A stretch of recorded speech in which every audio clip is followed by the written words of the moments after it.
বন্ধুত্বের ৩০ বছর পূরণ হয়েছে। সেই খুশিতেই কলকাতা থেকে দীঘায় হাজির নাকতলা হাই স্কুলের কয়েকজন প্রাক্তন ছাত্র। বন্ধুত্বের ৩ দশকের এই মধুর স্মৃতিকে ধরে রাখতে তারা দীঘায় বেড়াতো নয়, বরং সামাজিক সেবায় হাজির হয়েছে।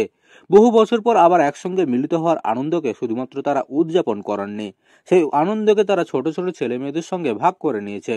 এই মিলন মুহূর্তকে অন্যভাবে সাজিয়ে তুলতেই তারা বেছে নিয়েছে দীঘার অর্জুনী প্রাথমিক বিদ্যালয়। ৩০ বছরের বন্ধুত্বের স্মৃতি ধরে রাখতে নিজেদের উদ্যোগে অত্যন্ত গ্রামের এই বিদ্যালয়কে আধুনিক বিদ্যালয় হিসেবে গড়ে তুলেছে তারা।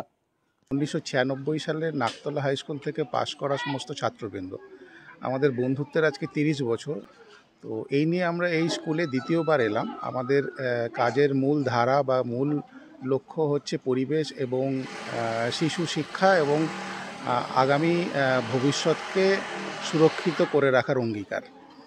এই লক্ষ্যে আমরা প্রতি বছর যে সমস্ত জায়গায়, প্রান্তিক জায়গায় সমস্ত রকম ফেসিলিটি, সমস্ত আধুনিক শিক্ষার প্রয়োজনীয় জিনিসপত্রগুলি যেগুলি ঠিকঠাকভাবে পৌঁছায় না, তথাকথিত পিছিয়ে পড়া জায়গাগুলিতে আমরা আমাদের ক্ষুদ্র প্রচেষ্টার মাধ্যমে চেষ্টা করি কিছু জিনিস পৌঁছে দেওয়ার।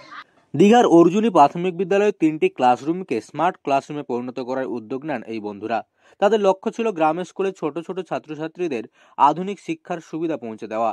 হঠাৎ করে বিদ্যালয় চত্বরে উপস্থিত হয় কলকাতার নাকতলা হাই স্কুলের 1996 সালের মাধ্যমিক ব্যাচের একদল বন্ধু। দীর্ঘ 30 বছরের বন্ধুত্বের টানে একজোট হওয়ার এই দলটি জানায়, আমরা শুধু বন্ধুত্ব হিসেবেই একত্রিত হইনি, সমাজের কাজে কিছু করার ইচ্ছে থেকেই এখানে এসেছি। তাদের মধ্যে এক বন্ধু ডক্টর ডেমমাল্য মাইতি বলেন, বিদ্যালয়ের অবকাঠামো উন্নত করতে আমাদের ছোট্ট উদ্যোগ যদি শিশুদের ভবিষ্যতে সামান্য হলেও সহায়ক হয়, তবে সেটাই হবে আমাদের সবচেয়ে বড় প্রাপ্তি। শুধু স্মার্ট টিভি নয়, বিদ্যালয়ের শ্রেণীকক্ষে প্রজেক্টর, কম্পিউটার, বিদ্যালয়ের কম্পিউটার ল্যাবকে নতুনভাবে সাজিয়ে তোলা, শিশুদের প্রযুক্তি নির্ভর শিক্ষায় উৎসাহ করে তুলতে তৈরি হয়েছে সহজবোধ্য ব্যবহারযোগ্য ল্যাব। পাশাপাশি বিদ্যালয়ের লাইব্রেরিকেও নানান বিষয়ের অসংখ্য বই দিয়ে সাজিয়ে তুলেছেন তারা, যাতে শিশুরা গল্প, বিজ্ঞান, ইতিহাস কিংবা জ্ঞান বিজ্ঞানের নানা তথ্য দিয়ে নিজেদের কৌতূহল মেটাতে পারে। অত্যন্ত গ্রামের এই বিদ্যালয়টি যে এভাবে বদলে যাবে তা ভাবতে পারেননি শিক্ষক শিক্ষিকা থেকে শুরু করে অভিভাবকরাও।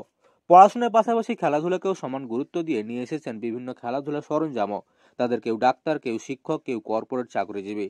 নানান পেশার এই বন্ধুরা প্রতি মাসে নিজেদের রোজগারের কিছু অংশ জমিয়ে একটি স্বেচ্ছাসেবী সংস্থা চালান। আর এবার বন্ধুত্বের 30 বছর পুরনো উপলক্ষে তাদের এই জমানো অর্থ দিয়েই দীঘায় বেড়াতে আসার পরিবর্তে দীঘার একটি ছোট্ট বিদ্যালয়কে তারা সাজিয়ে তুলল আধুনিক বিদ্যালয় হিসেবে। পূর্ব মেদিনীপুরের দীঘা থেকে মদন মাইতির রিপোর্ট, লোকাল 18 বাংলা।